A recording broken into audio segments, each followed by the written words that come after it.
Hello, welcome. Today in this video, we will be going through the worst food deaths ever recorded. From a man swallowing 8 full eggs using a numbing spray, to a guy whose stomach gave out in front of the staff.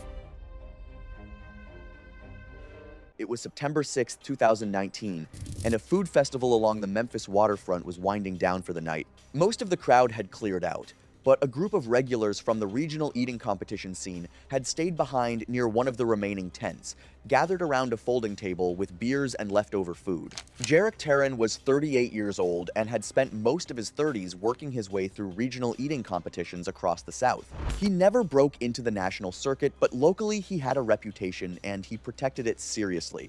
Most of the guys still competing at his level were younger, faster, and recovered quicker between rounds. Jarek knew that. He just refused to let it change how he carried himself around them. But how far would he go to prove he still belonged at that table? The wager that night started the way those things usually do. Somebody made a comment, somebody else pushed back, and within a few minutes, cash was getting thrown onto the table. The format was simple. Finish the most hard-boiled eggs in the shortest time. No official timer, no rules beyond that. One of the younger guys had been giving Jarek a hard time most of the day, joking that he was slowing down and that the regional circuit had basically lapped him twice already. Jarek laughed it off each time, but he had also been the one pushing hardest to get the wager going before anybody lost interest. What nobody at the table knew was what Jarek had been doing privately for the past several months. He'd gotten hold of a topical anesthetic spray, the kind used before minor throat procedures. After coming across it in a forum thread focused on pushing past the gag reflex during competition, he had been using it before rounds whenever he felt like he needed an edge. There had been a few moments where food went down harder than expected, and he'd felt a dull pressure that didn't fully resolve, but nothing that stopped him. He had written those off as normal and kept going. Before the wager started, Jarek excused himself for a few minutes. When he came back, he rolled his neck, cracked his knuckles, and acted like he was simply loosening up. The first several eggs went down fast. Jarek was ahead of everyone at the table and clearly enjoying it. He had also developed a habit of tilting his head back and using water to push food down quickly, something competitive eaters commonly do. But without the normal sensory feedback his throat would have provided, he had no reliable way of knowing when a swallow had fully cleared. Around the 8th egg, something went wrong mid-swallow. Jarek's expression shifted immediately. He stopped moving and sat completely upright with both hands flat on the table. His throat worked visibly, like he was trying to force something through, but nothing moved. One of the other guys asked if he was choking. Jarek shook his head slightly, which was probably more reflex than honest answer. Then his face started darkening, and he pushed back from the table hard enough to knock his chair sideways. He got to his feet but couldn't speak and couldn't clear his airway. The guys around him took a second to register what was actually happening before 2 of them moved toward him. They tried back blows and an abdominal thrust technique, but the obstruction didn't shift. Someone ran toward the remaining festival staff near the lot entrance while the others kept trying. By the time emergency responders reached the waterfront area, Jarek had already lost consciousness on the ground beside the folding table. He was pronounced dead shortly after. The medical examination confirmed that a hard-boiled egg had become lodged in his esophagus, obstructing his airway during swallowing. Investigators recovered the anesthetic spray from his jacket pocket nearby. The medical examiner noted that the spray had likely eliminated the warning sensations that would normally have signaled the swallow was failing before it became unrecoverable. The death was ruled accidental. The festival's organizing committee suspended all informal eating competitions at the waterfront event the following year. It was August 10th, 2018, in Hunan Province, China. The street market ran along a narrow lane between low buildings, stalls pressed close together, the smell of spice and smoke and unfamiliar cooking mixing in the heavy evening air. Vendors called out along both sides of the lane, and people moved slowly through the crowd, stopping to look at things they had never seen before. James Reed, 34, had worked without a real break for nearly 3 years. He was a project manager for a logistics firm in Manchester and had spent most of his 20s building a career that left little room for anything else. The trip to China was the first extended holiday he had taken since university. He had contacted an old university friend who had been living in Chengdu, and the two arranged to spend 2 weeks traveling through several provinces. And look, I understand that energy completely. You spend years promising yourself a trip, and when you finally take it, you want to do everything. You want to say yes to everything.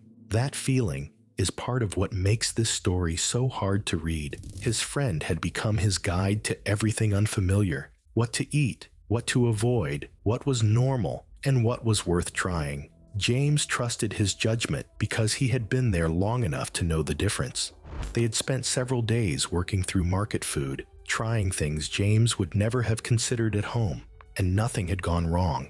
The pattern of small, successful risks made the next one feel manageable. And this is the part that gets me, that pattern. Every small risk that goes well makes the next one feel smaller. That is just how human beings work. At some point during an earlier evening, his friend had mentioned, during a conversation, that giant centipedes were eaten in some parts of China. He added that he had seen them prepared and sold as food, usually cooked, and that people handled them without concern once they were no longer alive. He was less certain about anything beyond that. That lodged in James's mind and came back when they arrived at the Hunan market, and he saw the glass containers at the insect stall. The centipedes inside were alive. They moved slowly against the glass, dark and segmented, the largest nearly 8 inches long. The vendor began to reach for preparation tools when James gestured toward the container.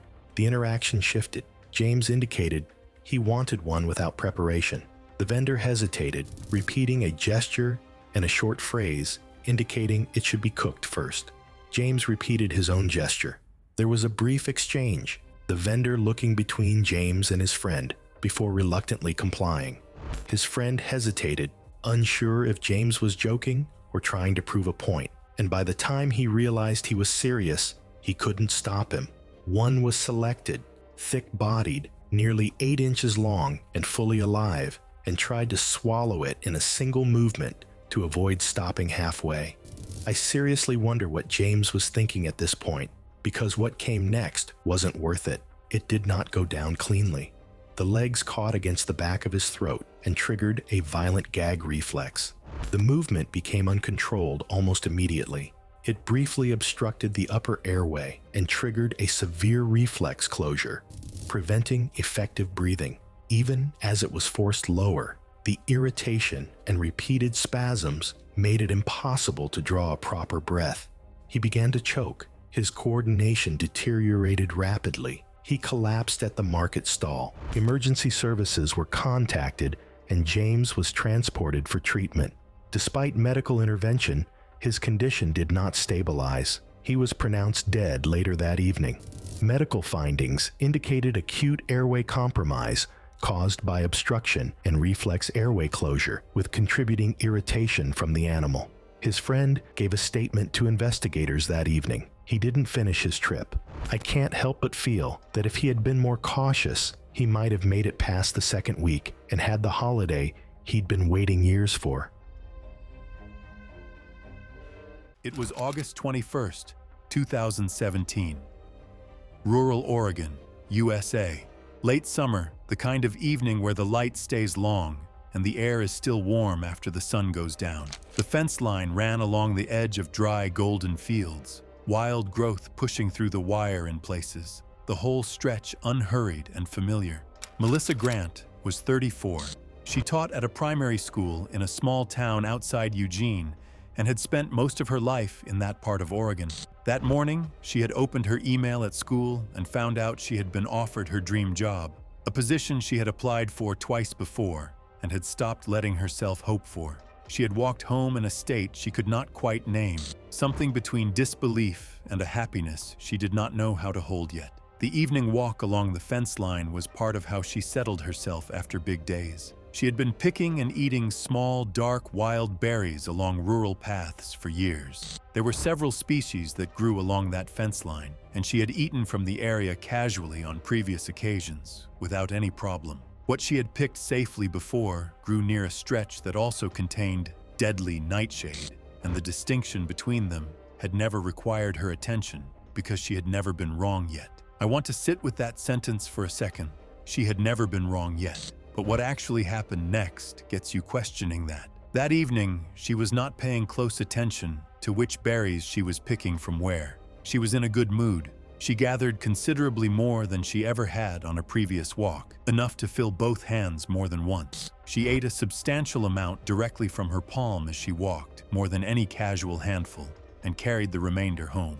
What she brought back was enough to fill a small jam jar. She cooked them down that same evening and ate a significant portion of the jam before bed, spreading it across several pieces of bread. The total amount of berries she consumed that night, between what she ate on the walk and what she processed into jam and then ate again, represented a volume that would have been dangerous even to someone who had correctly identified the source. She had not correctly identified the source, and the jam concentrated what the raw berries had started. The first symptoms came in the night: dry mouth, a strange heaviness behind her eyes. Her vision began to blur, and her heart was beating faster than it should have been. She lay in bed and waited for it to pass. It did not pass. The confusion came next, slow at first, and then faster than she could manage. Her thoughts could not find a clear path, and the room began to feel wrong in a way she could not describe. By around 2 in the morning, she was disoriented and speaking about things that were not there. Her housemate heard her and found her in the hallway, pale and unreachable. Paramedics were called. When they arrived, they found Melissa presenting with symptoms consistent with severe anticholinergic toxidrome: rapid heart rate, dilated pupils, confusion, and active hallucinations.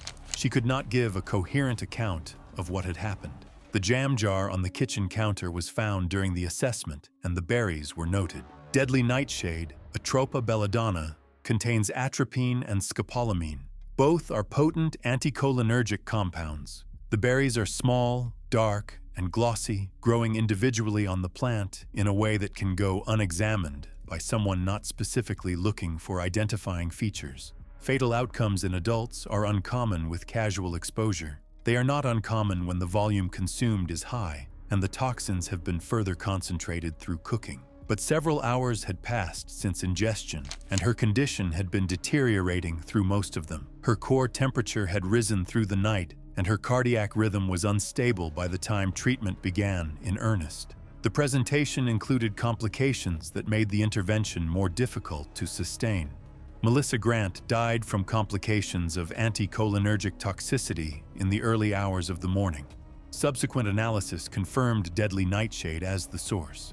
Post-incident findings noted that the fence line location contained multiple berry-producing species growing in close proximity, and that no markers or clearance existed to distinguish edible from toxic plants. It had not hurt her before. That was the reason she trusted it. She had gotten the job she had stopped letting herself want. She made jam before bed. She did not wake up. That is the part of this case I genuinely could not process when I first read it. The worst night of her life started as the best day. It was July 20th, 2019, and a Saturday afternoon crowd had gathered on the patio of a large comfort food restaurant in a small city in central Texas, where a hand-painted banner hung over the entrance advertising the restaurant's 5th annual summer eating competition. Timed, public, with a cash prize and a framed photo on the wall for the winner. Breck Olander was 24 years old, an apprentice diesel mechanic, and a guy who collected wins that didn't matter to anyone but him. And honestly, not in a sad way. He just genuinely loved keeping score. He had a note on his phone listing every restaurant that had ever comped him a meal, with the date, the location, and what he earned. His girlfriend said during the lawsuit deposition that he once drove 40 minutes each way to a town he had never been to because a diner there ran a pancake challenge that came with a free t-shirt. He didn't even like pancakes. He just wanted the shirt. And that shirt was still in the back seat of his truck when investigators pulled his records. The restaurant's annual competition was going to be entry number 19 on his list. 18 entries, 18 wins, all in a note on his phone that nobody else ever saw. And what gets me is he wasn't performing for anyone. He was competing with a spreadsheet. The competition was over 8 pounds of food, multiple burgers, several pounds of loaded fries, coleslaw, pie, and nearly a gallon of liquid between water and soft drinks, all in under 30 minutes. 8 contestants. A crowd of roughly 60 spectators. No medic on site, nobody with any medical training as far as anyone could tell. The restaurant had run the event 4 previous years without incident. People brought lawn chairs and someone had a speaker playing music. It felt more like a tailgate than something that could go wrong. Breck ate aggressively from the start. Other contestants said he was locked in, eating steady, ahead of everyone within the first 10 minutes. Roughly 20 minutes in, 2 contestants dropped out. Breck continued.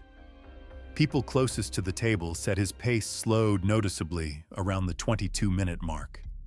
He paused. He closed his eyes, his hand pressed flat against his upper abdomen. A couple of people near the table said he retched once, hard, before going back in. His body told him, and I need you to understand, that pain like that, at that level of distension, is not subtle. He felt it, closed his eyes, and pushed the next bite in anyway. What happened next took less than a minute. His stomach wall stretched way past what it was built to hold. Ruptured. The autopsy later documented a tear along the greater curvature. Stomach acid and half-digested food flooded into his abdominal cavity. Breck doubled forward, both hands flat on the table, and fell sideways off the bench onto the patio concrete. People at the table said he went rigid, like something had locked up inside him. He was conscious, curled on his side, unable to speak. His face had gone white. The girl sitting across from him said she didn't get what was happening at first, because his face didn't look like anything she had ever seen at a table. Several people in the crowd were still filming. I'm not going to pass along what witnesses said they heard. The descriptions are in the file, and I think you understand what kind of pain makes a grown man sound like that. Someone in the crowd called emergency services. A woman who said she was a nurse got down next to him and told everyone not to move him. Paramedics arrived within minutes and transported him to a hospital. Imaging confirmed a gastric rupture with massive contamination already spreading. He was taken to surgery, but by that point, the damage inside was already too far along. He died early the following morning after emergency surgery.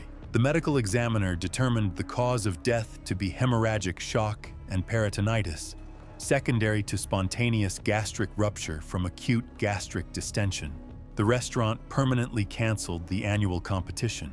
No criminal charges were filed, but the family sued, arguing that a waiver doesn't cover running an event like that without a single medic on site. His phone, with the list of 18 completed challenges, was entered into evidence. Entry 19 was never added. His girlfriend told investigators she had no idea the list existed until a lawyer showed it to her. And she said she scrolled through all 18 and didn't recognize most of the restaurant names because he never took her to any of them.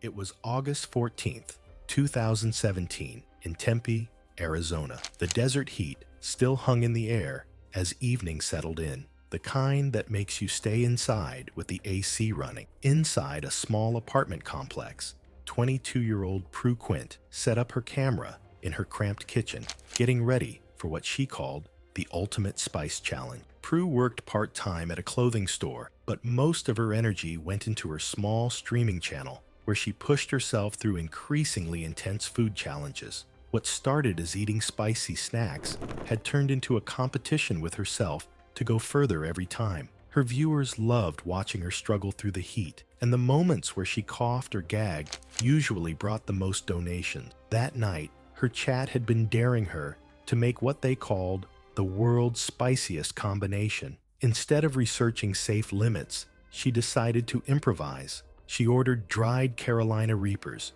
ghost pepper powder, pepper extract, and a bottle of Satan's Blood hot sauce covered in warning labels. Her plan was to mix everything into spicy Korean fire noodles, creating something far beyond what most people would attempt. The warning signs were obvious. She joked online about ignoring safety instructions, posted photos of the labels, and laughed about how dramatic they looked. She didn't understand how strong pepper extract could be, and she refused to have anyone with her because she wanted to prove she could handle it alone. Her phone sat on a tripod, facing the counter, where a metal bowl waited.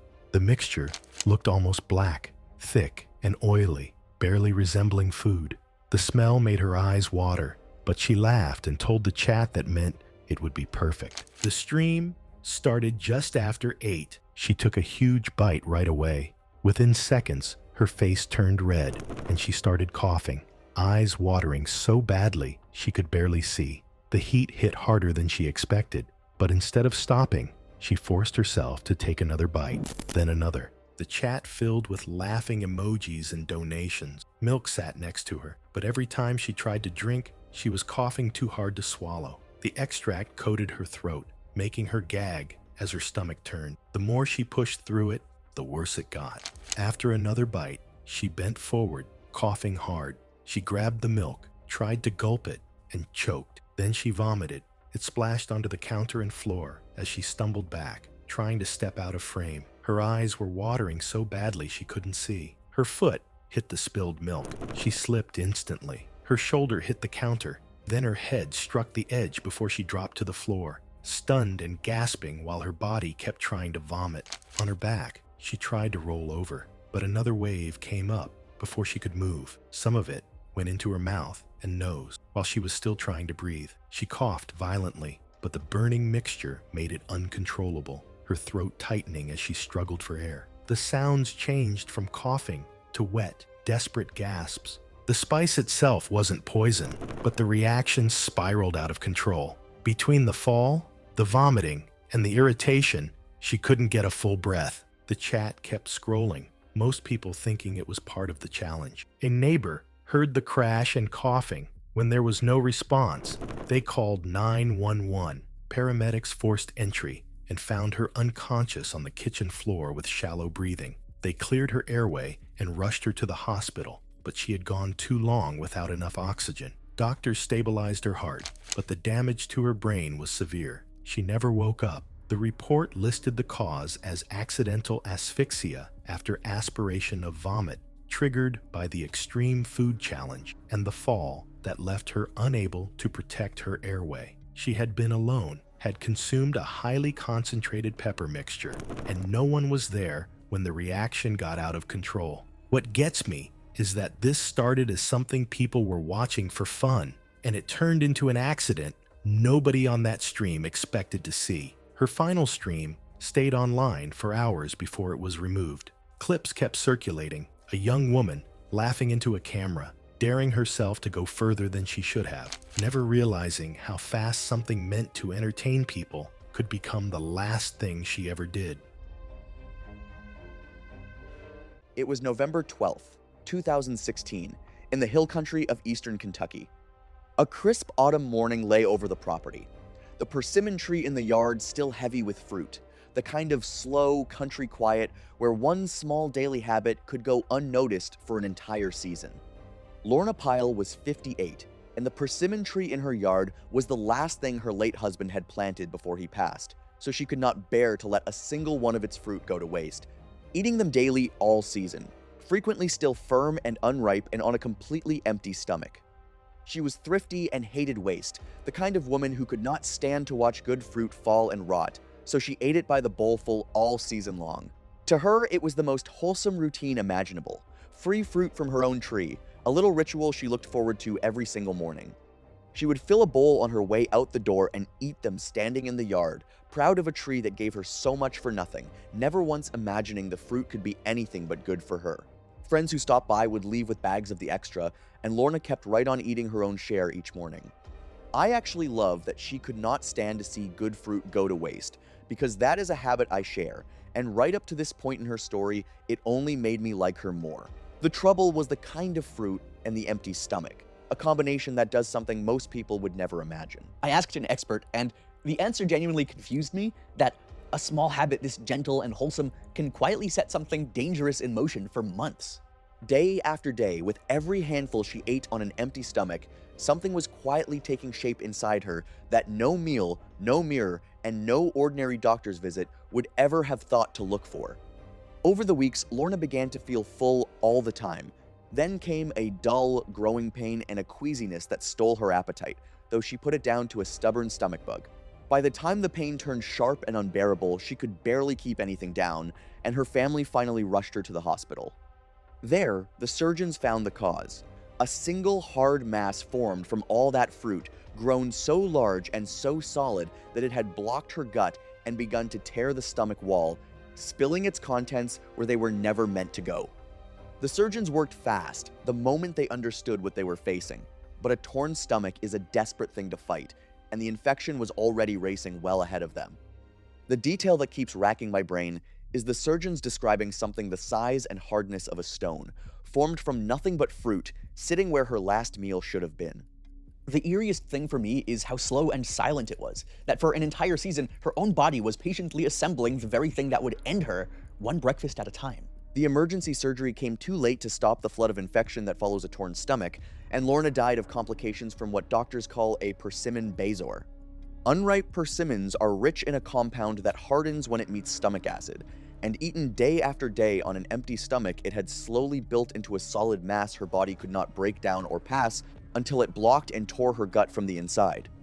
That tree still stands in the yard, heavy each autumn with fruit no one in the family will touch, leaning a little lower each year over the spot where she ate her morning bowl. I will never see a persimmon as just a harmless piece of fruit again, and it bothers me that the sheer ordinariness of it is exactly why no one thought to worry in time. It was the night of May 9th, 2020, at a campsite in the desert in Arizona. The fire had been going for a few hours. The group had eaten, had drinks, and the conversation had slowed into the kind of easy back and forth that happens late at a campfire when there is nothing left to plan. 31-year-old Caleb Turner worked in construction logistics in Phoenix and had grown up in the Southwest. He knew the desert and was comfortable in it. His friends said he was the type of person who checked things before acting, rather than acting without thinking. He had joined the desert camping for a weekend getaway with his friends. And look, I actually respect that quality in most situations. Checking before acting is more than a lot of people do. The problem here is what he checked and what he did not. Earlier in the evening, someone spotted a scorpion near the edge of the campsite. It was a large desert scorpion, thick-bodied, pale, the kind common in that part of Arizona. Likely an Arizona hairy scorpion. It moved slowly. Someone picked it up with a stick, and it sat on a flat rock near the fire while people looked at it. Someone made a comment that scorpions found in these deserts are good to eat. This is the part I struggle with, because I've been there, around a campfire, the fire, the drinks, the dark, and someone says something that should sound ridiculous, but doesn't. He picked up his phone to look up if it was true. The connection was weak, the page loading slowly, but it was enough. What he found was general information. Most scorpions in North America are not considered medically dangerous to healthy adults. The descriptions were broad, not species specific, but they were enough to give him confidence. And this is where it starts to get deeply uncomfortable. What he did not look up, and what did not come to mind in that moment, was the other part of his medical history. Caleb had a known severe allergy to wasp stings, diagnosed when he was a child. So, he had carried an EpiPen for years because of it. The EpiPen was in the first aid kit in the truck, about 400 meters from where they were sitting. Venoms from different arthropods contain different proteins, but a person with a history of severe allergic reactions can be more prone to another venom triggering a similar response. He picked the scorpion up. It was alive and moving in his hand. He did not hesitate long. He put it in his mouth and bit down. As he bit down, the scorpion reflexively stung inside his mouth. Venom entered directly through the highly vascular soft tissue of his inner cheek and tongue, which allows rapid absorption. He spat part of the scorpion out. There was sharp pain. For a moment, he was not sure what he was feeling, but everyone laughed. Within minutes, his throat began to tighten. He said something about it to the people next to him. His breathing changed, shorter, harder to pull in. He was dizzy. He sat down, and then he could not stay sitting easily. His body was responding to the venom. His friends saw what was happening. They knew about his allergy. Someone ran toward the truck to get the EpiPen from the first aid kit. The campsite was not near a road.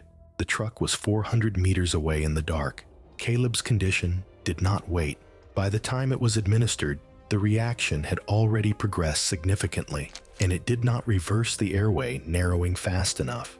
Emergency responders had been dispatched as soon as they were called, but the site took time to reach. Paramedics arrived and began resuscitation on scene. Caleb Turner was pronounced dead after resuscitation efforts at the scene. Guess what? The scorpion was found nearby after it was alive. It was November 22nd, 2017, and heavy rain had been falling outside Leavenworth, Washington for most of the day. About 8 miles from town, a small rental cabin sat alone beside a muddy dirt road surrounded by thick forest. Once night hit, the area became completely quiet, except for rain hitting the roof and trees outside. Kevis Roulaine was 26 years old and had recently quit working warehouse jobs after convincing himself he could make a living through live streaming. Almost nobody watched his content, but Kevis treated every stream like it was the one that would finally change his life. By late 2017, he had become obsessed with long-form livestream trends online, especially eating streams where creators stayed live for ridiculous amounts of time. So he came up with his own challenge. Kevis announced he was going to stay awake as long as possible while live streaming non-stop eating sessions from the cabin. He spent days preparing for it. The kitchen was packed with frozen food, chips, candy, soda, instant noodles, burgers, microwave meals, and stacks of energy drinks lined across the counters. At first, the stream felt pretty normal. Kevis mostly played games, heated up junk food, and kept refreshing viewer numbers every few minutes. Whenever the audience count dropped, he immediately started eating again, or acting louder to keep people interested. But after nearly 2 days without proper sleep, his behavior started changing. He began forgetting simple words during conversations and losing track of what he was talking about halfway through sentences. Sometimes he would stare at the monitor silently for several seconds before suddenly snapping back into fake energy once somebody typed in chat. Instead of sleeping, he kept throwing more caffeine into his system. Energy drinks, soda, caffeine tablets, anything that might keep him awake longer. By the third night, the cabin itself looked disgusting. Empty cans covered the desk area, fast food wrappers were scattered across the floor, and dirty dishes overflowed from the sink. The air inside looked stale and heavy, from electronics running non-stop for days. Kevis barely left the chair anymore. At one point, he accidentally dropped an entire plate of noodles onto the floor and just sat there staring at it without reacting. A little time later, he suddenly turned towards the dark hallway behind him like he heard someone walking around inside the cabin. Nobody was there. Still, he kept streaming. Around 3 a.m., Kevis started microwaving another huge meal while visibly struggling to stay upright. His hands shook while opening food packaging, and every movement looked delayed, almost like his brain and body were falling out of sync. Then he stopped talking completely. For almost half a minute, Kevis just sat there, staring downward at the desk while breathing heavily. The stream chat started filling with messages asking if he was okay, but he barely reacted. Then he suddenly stood up. The second he got to his feet, his legs buckled, and he slammed sideways into the desk, hard enough to knock over several empty cans and food containers. He stumbled toward the kitchen like he was trying to steady himself, but never made it far. A few feet from the sink, he collapsed onto the floor. At first, he was still moving slightly, dragging one arm weakly across the floor like he was trying to pull himself forward. Then his arms and legs suddenly began twitching uncontrollably for several seconds, causing dishes inside the sink to rattle nearby. After that, the movement stopped. The stream stayed live for hours, with nobody inside the cabin responding anymore. Late the following afternoon, a family member contacted emergency responders after Kevis stopped answering calls and messages completely. Responders eventually reached the cabin using the muddy access road and found him dead near the kitchen area, with the live stream still running in the background. Investigators later documented large amounts of caffeine products, minimal signs of sleep, and clear evidence that Kevis had pushed himself far beyond normal physical limits over several days. According to the medical examination, he died from cardiac complications linked to prolonged sleep deprivation, excessive stimulant intake, dehydration, and sustained physical stress on the body. The death was ruled accidental. It was January 9th, 2014. And the overhead fluorescent lights of a commercial catering kitchen in a mid-sized Midwestern city buzzed above a long stainless steel prep line where a crew of 6 prepared bulk meals for institutional clients, schools, care facilities, and event venues in volumes that required industrial-scale equipment running through most of the shift. Vesna Filipovic was 46 years old, the head cook, originally from Bosnia, and had been living in the US for over 20 years. Single mother. Her son was 15. She worked early shift 5 days a week and took overtime whenever it came up, which was most weeks. Her son later told investigators she would leave for work before he woke up and be home in time to make him dinner. Same schedule every day. She was the longest tenured kitchen employee at the facility, and co-workers all said the same thing about her. She was the one who trained every new hire and caught problems before management ever did. She kept a small spiral notebook in her apron pocket. Every time the pressure kettle's locking mechanism stuck, slipped, or needed to be forced shut by hand, she wrote it down. Dates, short descriptions, what she did to work around it. She made copies of those pages and handed them to management 3 times. The first 2 got a verbal acknowledgement. The third got nothing. That third photocopy was still in her apron pocket when paramedics cut the apron away from her body. It was photographed during the OSHA documentation. I went through that notebook page by page, and the first few entries are careful, neat, almost formal, like she expected someone to actually read them. By the last few, they're one line, just a date and the word again. She stopped explaining because she figured out no one was ever going to look. That morning, the crew was running a large batch of soup in the industrial pressure kettle, roughly 30 gallons. The locking mechanism, which Vesna had documented failing 11 times over the months before, didn't fully catch. The seal held at first as pressure built, but once the contents hit full temperature, well above boiling point, the weakened latch gave way. The lid blew open. It wasn't a slow leak. The pressure blew the contents upward and outward in a burst that covered the area around the unit. Vesna was standing right beside the unit, ladling a previous batch into transport containers. She took the worst of it, superheated liquid across both arms, her chest, her neck, and the left side of her face. The liquid was pressurized above standard boiling point, and it caused severe burns on contact.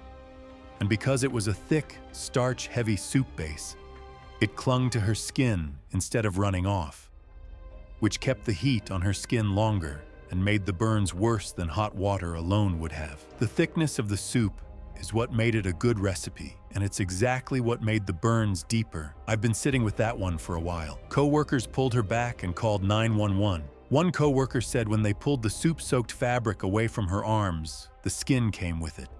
She was conscious. They said she didn't scream. She made a sound one co-worker described as low and constant, like she was holding her breath and failing. She was airlifted to a regional burn center. Doctors assessed mixed, partial, and full-thickness burns covering roughly 30% of her body. Over the days that followed, infection took hold in the burned tissue. Her body went into a systemic inflammatory response. Her kidneys started to go. Then everything else followed. She died 6 days after the incident. Her son was at the hospital for every one of those 6 days. A nurse said he brought his homework and sat in the waiting room the entire time. He was 15 years old. 15, with his homework in a hospital waiting room for 6 straight days. I had to put the file down after that one. The medical examiner determined the cause of death to be multi-organ failure secondary to sepsis from infected thermal burns. Workplace safety investigators showed up within hours. Vesna's spiral notebook became the central piece of evidence. 11 entries, 11 dates, 11 times the locking mechanism failed, and 11 times she documented it, handed it up, and came back the next morning to stand in front of the same machine. Management faced a criminal negligence review because the equipment had been flagged in writing and nothing was done. The kitchen was shut down.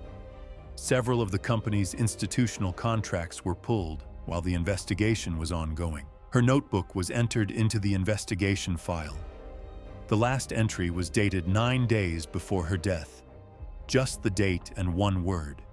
She wasn't writing for the record anymore.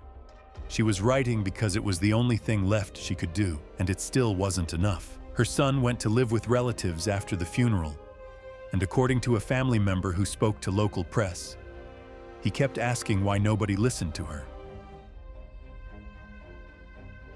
It was April 14th, 2016, County Cork, Ireland. A spring morning with the kind of light that makes everything in a garden look like it belongs there. The air was cool and carrying the smell of wet soil from overnight rain. The hedgerows along the back boundary were already thick with new growth, and the beds were pushing up green in every direction. It was the kind of morning that made it easy to be outside early. Patrick Howe was 44. He worked as a groundskeeper for a large private estate outside Cork City and kept his own garden at home with the same care he brought to his professional work. Vegetables, herbs, soft fruit. He knew his plot well and had been harvesting from it for years. Wild garlic had been growing in the same border for several seasons, and he had used it regularly in cooking.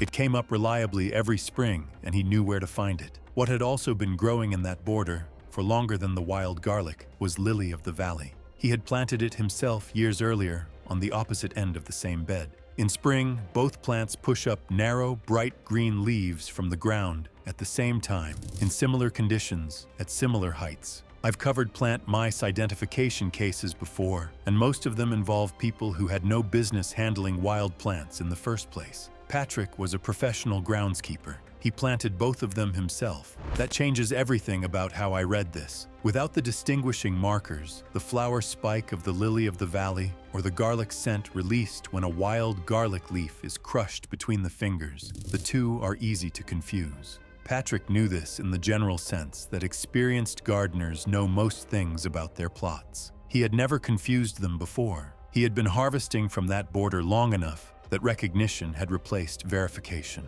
On the morning of April the 14th, he gathered a handful of leaves from the border and brought them inside. He prepared a salad and ate it at the kitchen table before his wife was up. The leaves he had picked were not wild garlic. He had not checked. He had not crushed a leaf between his fingers to confirm the scent the way a cautious harvester would. He had looked at the leaves, recognized the shape and the location, and assumed. The first symptoms came a few hours after breakfast: nausea and a heaviness in his limbs that he put down to the morning. Then dizziness, a visual disturbance at the edges of his field of vision, a feeling in his chest that was not quite pain, but was not right either. He went outside and sat on the bench in the garden. By the time his wife found him, he was pale and sweating and struggling to describe what was happening. She called emergency services immediately. Patrick was transported to hospital by ambulance. He told the paramedics he had eaten leaves from his garden that morning. The clinical team identified cardiac arrhythmia on arrival, and based on his history and the symptom pattern, lily of the valley ingestion was strongly suspected. Aggressive cardiac management was initiated, including monitoring, electrolyte correction, and rhythm intervention. His condition stabilized partially in the early hours of treatment, enough to suggest the efforts were having some effect. But the stabilization did not hold. His condition deteriorated over the course of the day, despite continued treatment. The cardiac instability persisted and could not be brought under lasting control. Patrick Howe died from complications of plant toxin-induced arrhythmia. Subsequent analysis confirmed lily of the valley as the source. Lily of the valley contains cardiac glycosides, compounds that interfere directly with the electrical activity of the heart. They are present throughout the plant, including the leaves. Cooking does not neutralize them. Patrick had eaten a full salad portion, enough to deliver a significant toxic load. Post-incident findings confirmed that both plants had been intentionally cultivated in the same border and that no error had occurred in the garden setup itself. The failure had occurred at the point of identification. The difference was the smell. He did not check it. One crush of a leaf between his fingers. That is the whole distance between that morning and every other spring morning he had ever harvested from that garden. That detail hasn't left me. It was October 9th, 2019, in a small town in Alberta, Canada. A gray autumn morning had settled over the main street, the little hardware store unlocking for another ordinary shift, its narrow aisles quiet, and the day's first customers still to come. Dwight Backus was 54, a fixture behind that store's counter for years, and he had loved black licorice his entire life. Not the soft red kind, but the real, dark, bitter sort. And he went through it the way other people go through coffee, steadily and without thinking. A bag never lasted him more than a day or two, and the moment one ran low, he was already reaching for the next, topping up his stash on the way home the way another man might stop for cigarettes. He was the kind of man who always had something in his cheek, a piece of licorice the way other men chewed gum, never once treating it as anything but a harmless little habit. He had loved it since boyhood, raiding the jar his father kept on the workbench, and decades on it was simply part of who he was, the small comfort of a man whose whole world had narrowed to that little store. I will admit I have my own one snack I reach for on autopilot, so before I had the faintest idea where this was going, I already felt a strange little kinship with the guy. What no one around him could have guessed was that the harmless little habit had been quietly building towards something for a very long time. From the medical write-up I found, Dwight had been eating close to 1.5 bags of black licorice a day, more of it lately than ever, with no one, himself included, ever stopping to give it a second look. There was nothing to see and nothing to taste, no hint at all that the danger slowly closing in on him was the very snack he loved most. And it's crazy how Dwight was apparently only slightly bothered, complaining that he had felt a little off, more tired than usual, and oddly short of breath, the kind of vague complaint anyone would brush aside. That afternoon, he was restocking a high shelf when he set down a box, put a hand flat to his chest, and simply folded to the floor.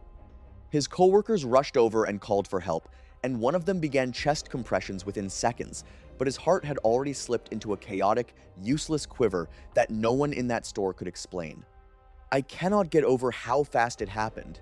A healthy-seeming man on an ordinary shift just folding to the floor, with not one person watching able to grasp what had gone so suddenly wrong. The paramedics managed to restart his heart at the scene, but it never settled into a steady rhythm again, and Dwight died in intensive care a little more than a day later. The blood work drawn as they fought to save him showed his potassium had crashed to a dangerous low, and once his family described the daily black licorice, the picture finally came together. Real black licorice contains glycyrrhizin, a compound that, eaten heavily over time, quietly drives down the body's potassium, the mineral that keeps the heart in a steady rhythm, and years of it had set off the fatal arrhythmia that dropped him on the shop floor. For weeks afterward, the regulars kept glancing at the empty stool behind his counter, half expecting to catch him there with a piece of licorice in his cheek. Doctors have warned about this for years, but almost no one ever stops to listen. I doubt I will ever look at the candy aisle the same way again, and if one good thing comes from his story, I hope it nudges a few people to read the back of a bag before they make a daily ritual of anything. It was July 28th, 2018, and temperatures around Boise, Idaho stayed above 95 degrees Fahrenheit well into the evening. On the edge of a quiet neighborhood outside the city, a small duplex sat near dry hills covered with brush and scattered pine trees, while heat continued building inside the building overnight. Zephan Price was 29 years old and had spent the last couple years trying to build a fitness page online. He posted workout clips, cheap bulking meal plans, and advice about gaining muscle fast. Most of it came from bigger fitness creators he copied online, but Zephan talked like he completely understood the science behind all of it. Around 2018, he became obsessed with extreme calorie challenge videos, specifically 10,000 calorie bulking challenges. At the time, those videos were everywhere online. People filming themselves eating stacks of burgers, giant pizzas, milkshakes, ice cream, and entire boxes of donuts while pretending it was somehow part of a disciplined fitness lifestyle. Zephan completely fell for it. He announced a week-long challenge where he would eat at least 10,000 calories every day while continuing workouts to prove his body could adapt to it. The duplex slowly filled with protein powder tubs, dirty blender cups, fast food bags, and half-finished shakes. Zephan filmed almost everything, treating the challenge like some serious fitness experiment instead of a guy wrecking his body for internet content. At first, he seemed proud of how much food he could force down. Entire pizzas, multiple burgers, oversized shakes loaded with peanut butter and heavy cream. But after several days, his body started reacting badly. Zephan looked bloated almost constantly, and his workout videos became shorter while he struggled more and more to catch his breath. By the 5th day, things already looked rough. Zephan was barely sleeping because most of his day revolved around eating, filming, editing videos, and trying to hit calorie goals before midnight. He also started relying heavily on pre-workout supplements and energy drinks because he constantly felt exhausted. By the 7th night, the challenge had completely taken over his schedule.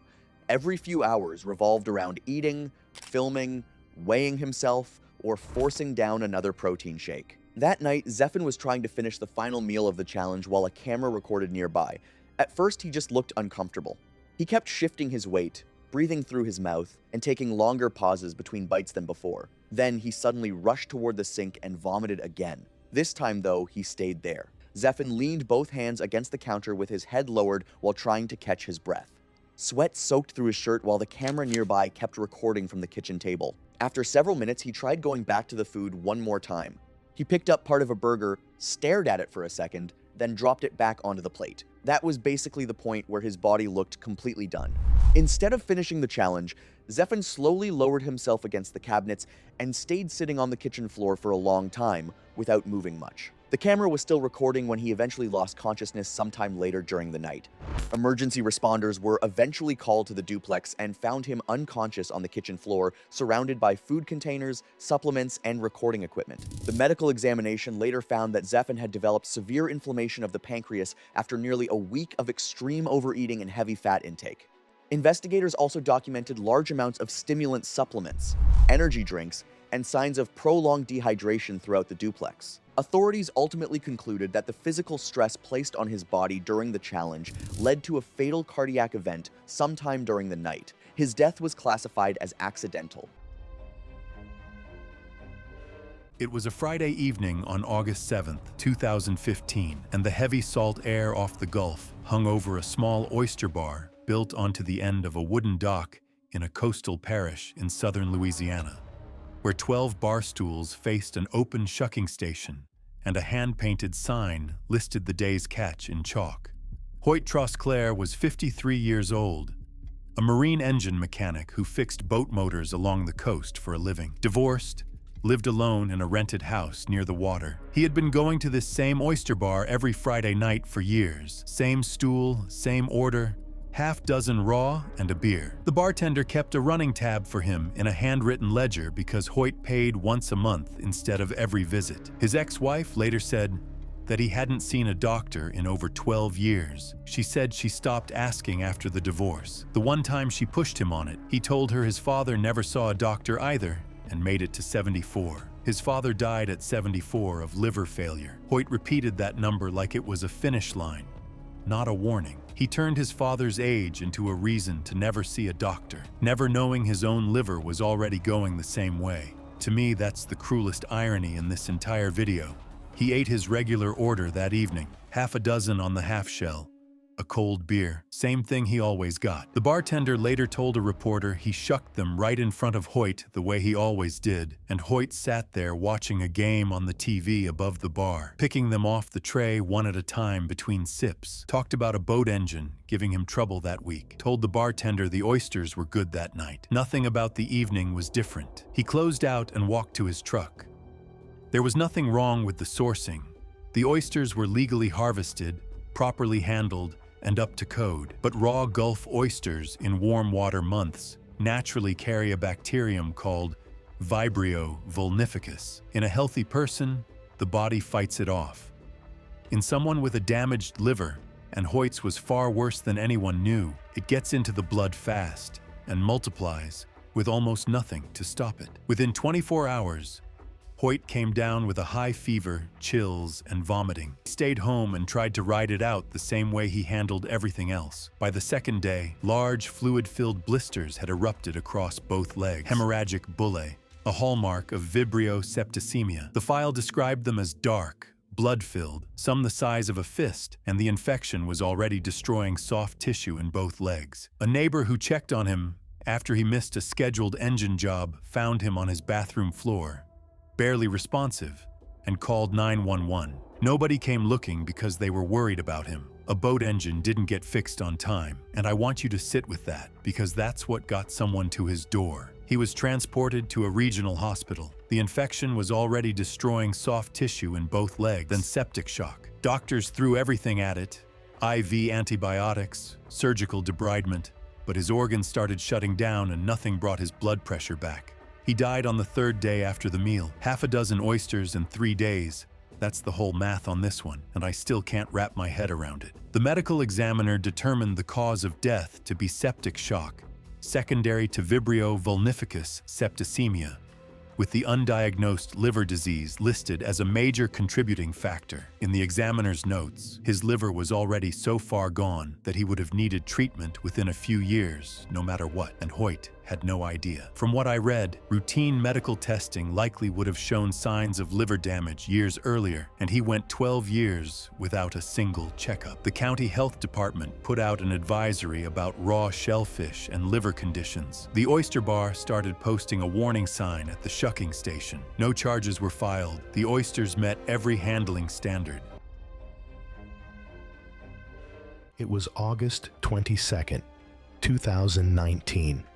In a residential neighborhood in Central Florida, the afternoon was heavy with heat, the kind that did not ease when the sun dropped lower. The vegetation in the backyard was dense, broad-leafed plants crowding the fence line, patches of shade that stayed damp through the evening. Nancy Owen, 29, worked part-time as a salon assistant and managed most of her time around her own interests. She read widely and without a clear structure. Health forums, translated articles, blog posts that led to other blog posts.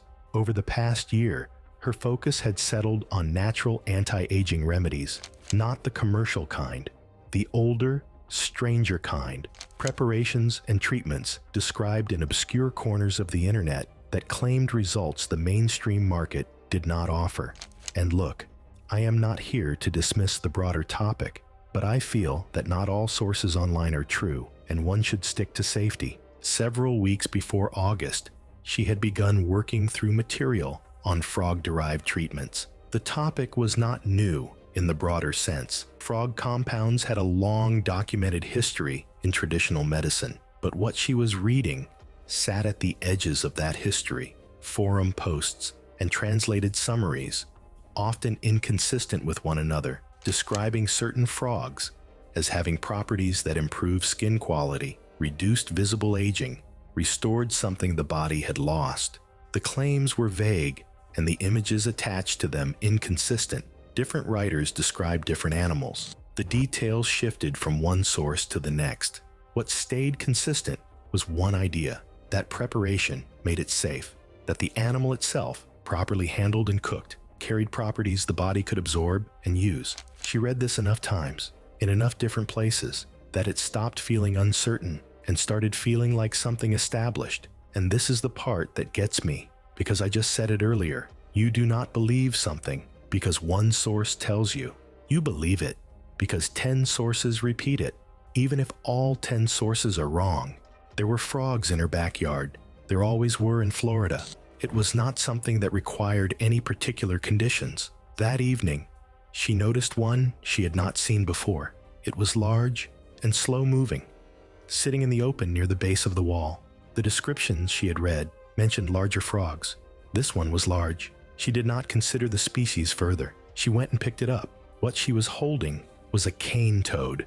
Trust me, after looking up on this frog, frogs now scare me. Rhinella marina, one of the most established invasive species in Florida. Its parotoid glands, 2 raised structures sitting behind the head, secret bufadienolides, a class of compounds that act on the heart by interfering with the sodium-potassium pump that helps regulate cardiac rhythm. They are not reliably neutralized by typical cooking temperatures, and exposure most often occurs during handling before heat is applied. The toxin is present on the surface of the animal and transfers readily through contact, contaminating the hands, the preparation area, and anything touched afterward. She brought it inside and began working in the kitchen. She had no verified method. What she had read described outcomes, not precise technique. She worked from general knowledge of how meat was prepared, applying the same logic.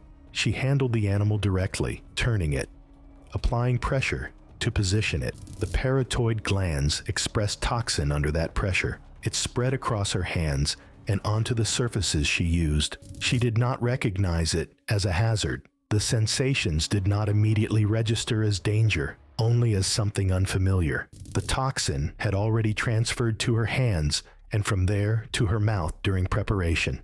And this is where it starts to get deeply uncomfortable. By the time heat was applied, the contamination was already present. At some point during cooking, She ate some of what she was preparing, more than a simple taste, enough to judge the result. The bitterness was immediate and intense, sharper than anything she expected. It did not resemble food. A burning sensation spread across her tongue and the inside of her cheeks, followed quickly by tingling and a sudden increase in saliva. Her stomach turned abruptly. She paused, but did not stop. The reaction felt extreme, but not yet clearly dangerous to her, something she interpreted as part of the process rather than a warning to abandon it. And this is the moment I find hardest to sit with, because that bitterness was the warning. That burning was the signal, and she interpreted it as part of the process. Within minutes, the nausea intensified sharply. A wave of dizziness followed, stronger than expected, forcing her to steady herself against the counter. Her heart no longer felt regular, not just fast, but uneven, in a way that was difficult to ignore. Her coordination began to fail. The bufadienolides were already in her bloodstream, interfering with the sodium-potassium pump that helps regulate cardiac rhythm. She moved away from the counter and tried to sit, but her balance was unreliable. Over the next half hour or so, her condition deteriorated rapidly. The irregular rhythm of her heart progressed into a severe arrhythmia. She attempted to stand at one point and could not maintain her footing. She collapsed inside the home. Her roommate found her unresponsive later that evening. Emergency services were contacted. Paramedics arrived in minutes. Despite resuscitation efforts, her condition did not stabilize. She was later pronounced dead. Medical findings were consistent with bufadienolide toxicity and cardiac arrest. The remains of the prepared animal were still in the kitchen. Examination later identified it as a cane toad. It did not correspond to any frog species used in documented culinary or medicinal practice. The sources she had been reading had not clearly identified one. And that's just the sad part of it. She was trying to take care of herself, and she was willing to take the risk. It was March 3rd, 2017, at a backyard gathering outside Fresno, in the Central Valley of California. A warm afternoon hung over the yard, smoke drifting off the grill, a long table crowded with food, and the easy noise of neighbors and family settling in to eat. Caleb Marston was 33, the friend who hosted every cookout and worked the grill like it was his stage, recently engaged and grinning about it, and he loved pork, eating it half the time, still pink in the middle, and waving off anyone who warned him. He was the sort who laughed off any fuss about food safety, the man at every cookout who would eat anything straight off the grill and brag about having a stomach of iron. That afternoon, the pork was the centerpiece of the whole table, and Caleb ate more of it than anyone, going back again and again until the platter was nearly bare. Someone joked that he should slow down, and he laughed it off with a full mouth the way he always did, sure that a strong stomach could handle anything a grill might throw at it. He had eaten that way for years, and nothing bad had ever come of it, which only deepened his certainty that nothing ever would. I have eaten my share of slightly pink pork straight off a grill without a care in the world, so I really cannot sit here and act like I am any better than him. The danger in that meal was invisible and almost unbelievably patient, the kind of thing no one at the table could have seen or tasted. Caleb walked away from the cookout completely fine, with no reason on earth to give the meal a second thought. Whatever that meal had set loose gave no sign of itself at all, content to wait quietly inside him for months while he went on with his life as if nothing had happened. From what I dug up, for months, Caleb felt completely fine, and the meal was long forgotten by the time the first strange headaches arrived. Then one ordinary evening, with no warning at all, he dropped into a violent seizure in front of his family, his body locking and shaking while they screamed for help. At the hospital, the scans stopped everyone cold, his brain dotted with small cysts, the larva of the very tapeworm that had taken root after that spring meal, carried into his head over the following months by eggs he had swallowed without ever knowing it. As his body attacked the dying cysts, the swelling and the seizures only grew worse, and the doctors found themselves racing something that had a months-long head start. They tried every medication they had to calm his brain and ease the swelling, and for a day or two it almost looked like they were winning, before the seizures came roaring back worse than before. The thing I find almost unbelievable is the delay. That one undercooked meal could set all of this in motion and then stay silent for months before it ever surfaced as seizures. We all picture food poisoning as something that hits the same night, doubled over by morning, so a meal that can quietly wait inside you for the better part of a year is something I find genuinely hard to even process. The seizures eventually spiraled into a continuous, unstoppable state the doctors could not break, and the swelling in his brain became more than his body could survive. Caleb died of complications of the infection, which carries a name most people have never heard: neurocysticercosis. The undercooked pork had planted a tapeworm in his gut, and its microscopic eggs, swallowed later on unwashed hands, had hatched and ridden his blood up into his brain to form the cysts. Every bit of it traced back to a few undercooked bites and a habit he had always laughed about.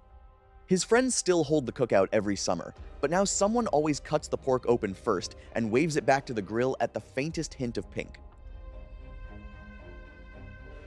It was October 17th, 2019. A small riverside food stall in rural Indonesia. The kind of place that does not appear on any list, but gets passed between people who spend time looking for food that has not been written about yet. Ravi Menon was 43. He worked as a food writer based in Chennai and had built a reputation over years of traveling to places most food journalists did not bother with. He wrote about preparation methods, about the people behind the food, about what a dish meant in the context of the place it came from. Fruit bat soup had been on his list for some time. He had watched preparation videos before the trip, read what he could find, and arrived in Indonesia having already decided he would eat it. The decision was made before he got there. He had eaten unusual food across multiple countries and had never been seriously ill from any of it. That record had become its own kind of reassurance. He was not careless about food safety in general, but he had developed a quiet confidence in his own resilience that had grown with each trip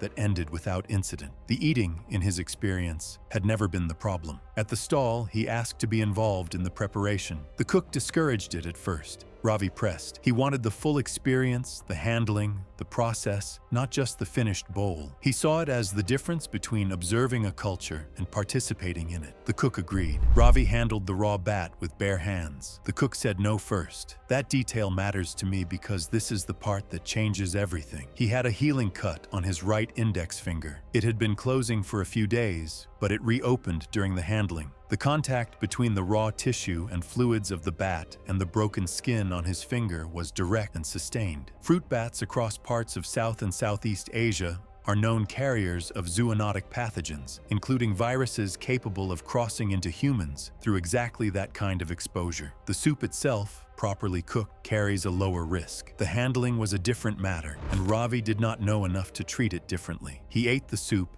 and left. He felt fine. Within a week, a fever developed. He attributed it to the environment, to the heat, to something minor picked up along the way. Travelers get fevers. He had gotten them before. He waited. The fever did not ease. A severe headache followed, and then a creeping confusion that was harder to dismiss. He could not keep food down. He found a local clinic and was treated empirically for malaria or a bacterial infection. The clinic had no advanced viral diagnostic capability. The treatment did not work because it was not addressing what was actually wrong. He flew back to Chennai. By the time he was admitted to hospital, the infection had already advanced significantly. Neurological symptoms consistent with viral encephalitis were present and progressing.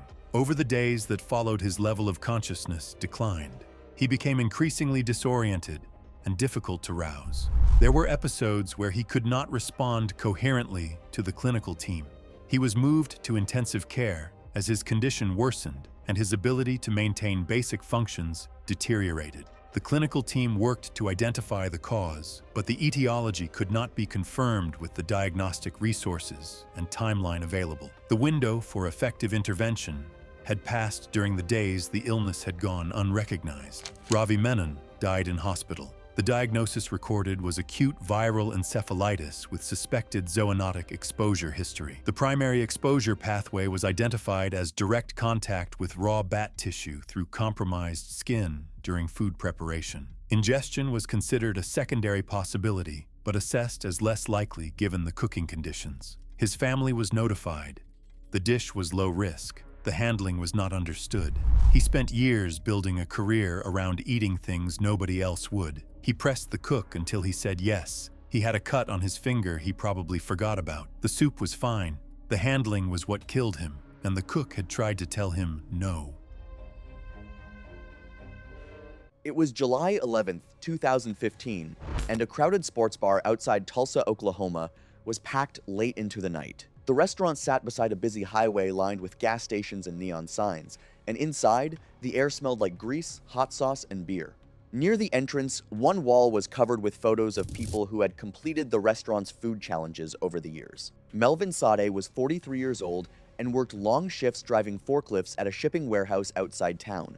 Most nights, he went straight home after work, ordered takeout, and spent hours watching videos online. Around that time, he had gotten weirdly obsessed with competitive eating clips and restaurant challenge videos. The wing challenge at the sports bar especially got stuck in his head because the prize sounded just realistic enough to matter. Free chicken wings for a year.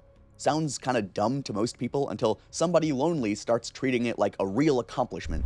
So, he started preparing for it. For nearly a month, Melvin forced himself through bigger and bigger meals after work. Entire pizzas, buckets of fried chicken, oversized fast food orders. By the time he finally entered the challenge, Melvin looked as if he had already convinced himself all the preparation meant he could handle it. It's like he genuinely believed overeating was something you could train for like a sport. The rules were simple. Finish a massive platter of wings before the timer runs out without leaving the table. Melvin treated the challenge more seriously than anybody else in the room. While most contestants joked around before the timer started, he barely spoke and kept staring at the platter like he had already rehearsed the entire thing in his head. Once the timer began, he settled into a steady rhythm almost immediately, barely reacting to the noise around him while empty baskets slowly piled beside the table.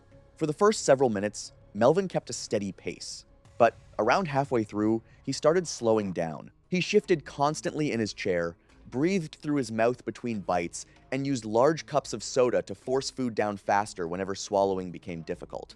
Then the pain became obvious. He pressed both hands against his stomach for several seconds, and his face gradually lost color while nearby people started noticing something was wrong. Most people probably would have stopped there. Melvin grabbed another wing instead, but after only a few more bites, he suddenly stopped chewing and sat completely still with both arms wrapped tightly around his stomach. For several seconds, he didn't move at all. Then he slowly leaned sideways in his chair and knocked one of the empty baskets onto the floor. At first, people nearby assumed he was just feeling sick from overeating, but it quickly became obvious he was struggling just to breathe normally. His face looked drained of color, and sweat had started soaking through the front of his shirt despite the cold air inside the restaurant. Then he vomited beside the table. The force of it seemed to completely drain whatever strength he still had left. He stumbled sideways, nearly lost balance, and collapsed hard onto the floor between several chairs. For a short time, he was still conscious. He kept trying to shift positions on the floor like he couldn't get comfortable or catch a full breath. He loosened his belt and kept shifting around like he couldn't relieve the pressure in his stomach. The restaurant had gone mostly quiet around him, except for dishes rattling and chairs scraping backward across the floor. Emergency responders arrived within minutes and found Melvin struggling to breathe while curled partly onto his side near the table. He became increasingly unresponsive during transport. According to the medical examination, Melvin suffered severe gastric overdistension that compressed his diaphragm and placed acute stress on his cardiovascular system. Investigators also noted a previously undiagnosed enlargement of the heart, which made him far more vulnerable to that kind of sustained physical strain.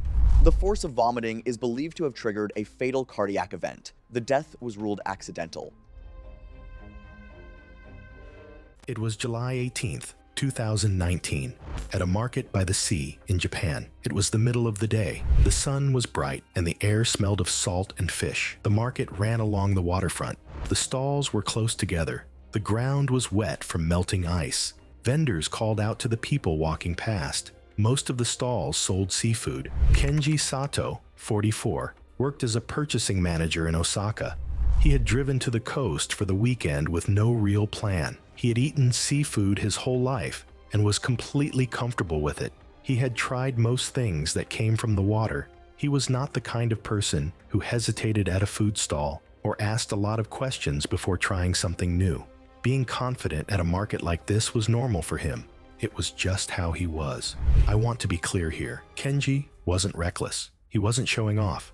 He was a man at a seafood market doing what he had always done. That distinction matters. He had eaten jellyfish before, more than once. The kind sold at restaurants and markets. Sliced thin, salted, dried until firm, sometimes seasoned. He knew what it looked like and what it tasted like. Partway through the market, he passed a stall selling jellyfish in its usual form. already sliced and packed. He looked at it and kept walking. A little further along, another vendor had something different. It was a large, fresh Nomura's jellyfish, one of the biggest jellyfish species in the world, laid out whole on a wide surface. It was large and pale, with thick tissue and a soft, see-through look. The vendor was offering to cut pieces from it for anyone who wanted to buy. A few people had stopped to look at it. Kenji looked at it and saw jellyfish, a fresher version, less processed, closer to its natural state. In his experience, fresher usually meant better when it came to seafood.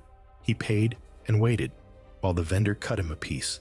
What he did not know, and what had not seemed worth thinking about, was that the way jellyfish is prepared before eating is not just about taste or texture. It serves a real purpose.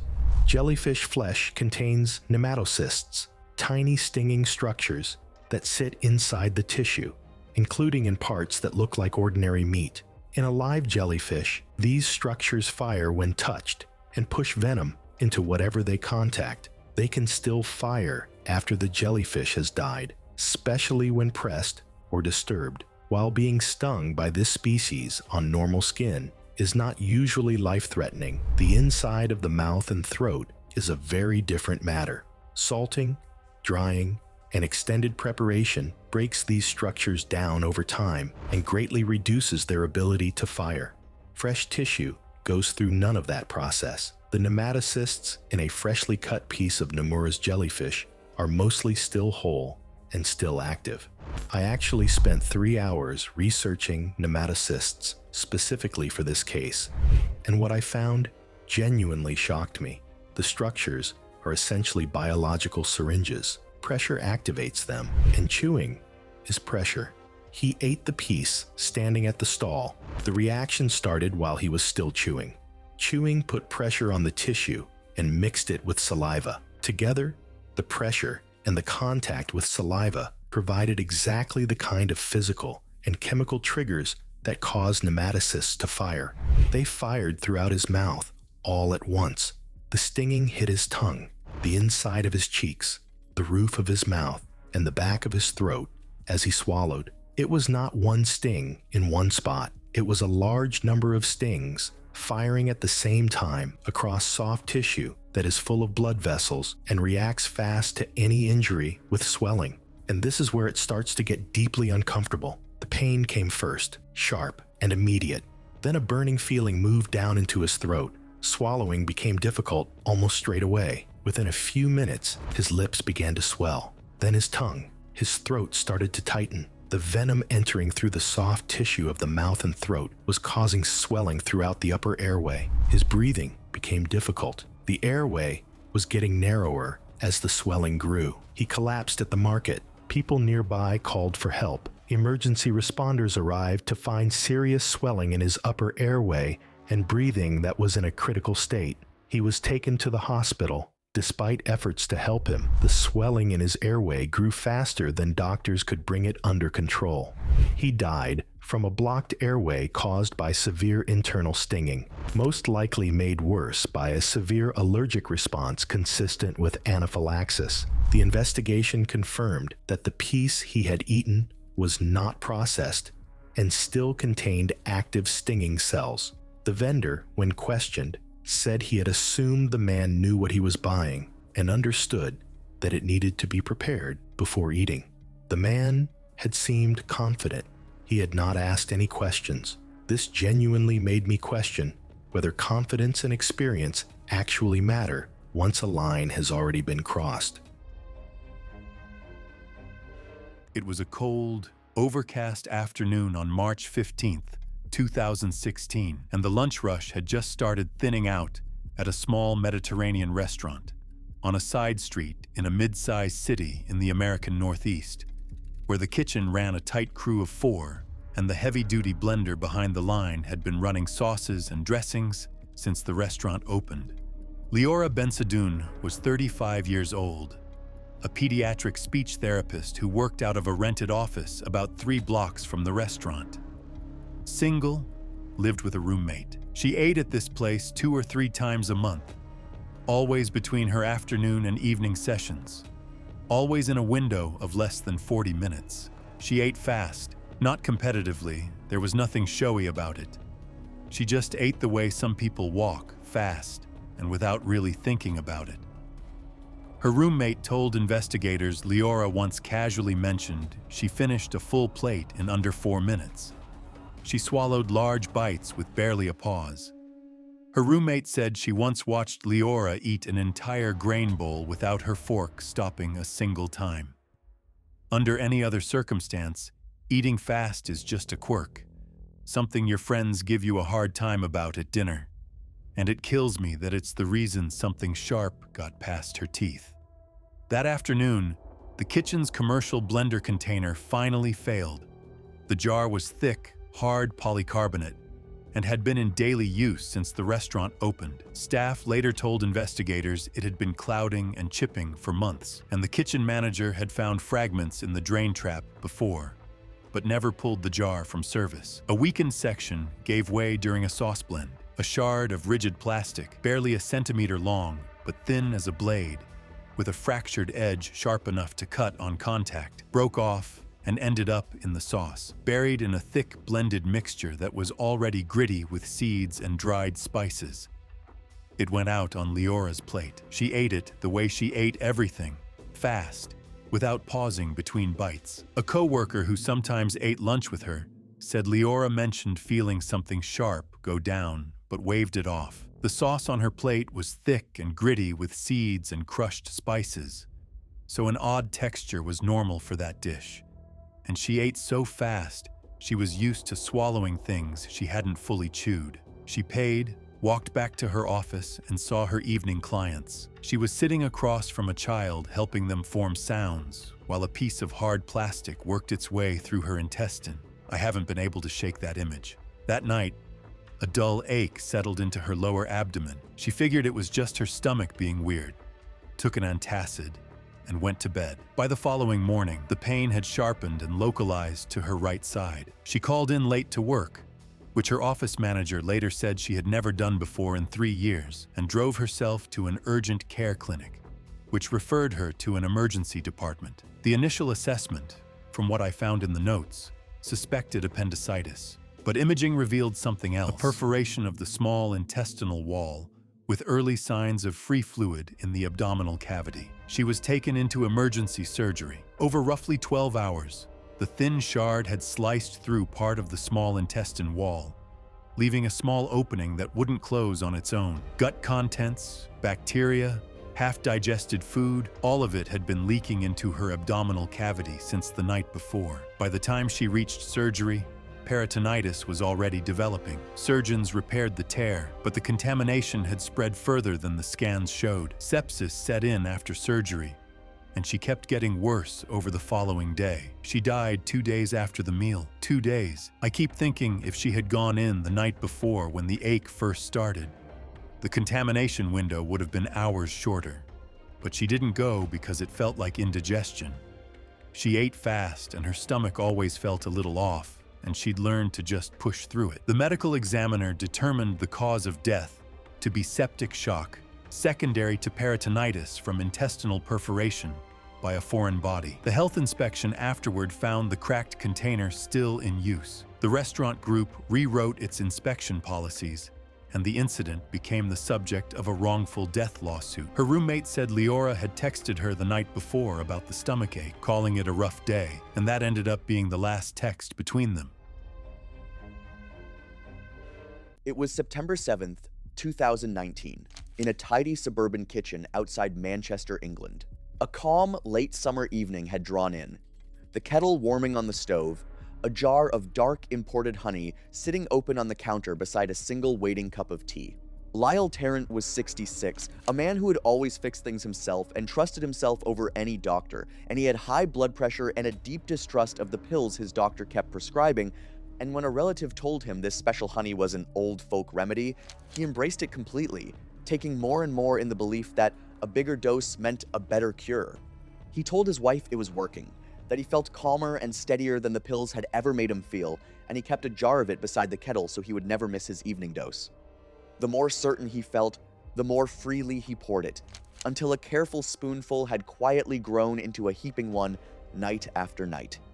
For all his distrust, he had not quite dared to stop his heart pills yet, so he was quietly taking both at once, the prescription he resented and the spoonfuls of honey he had come to trust far more.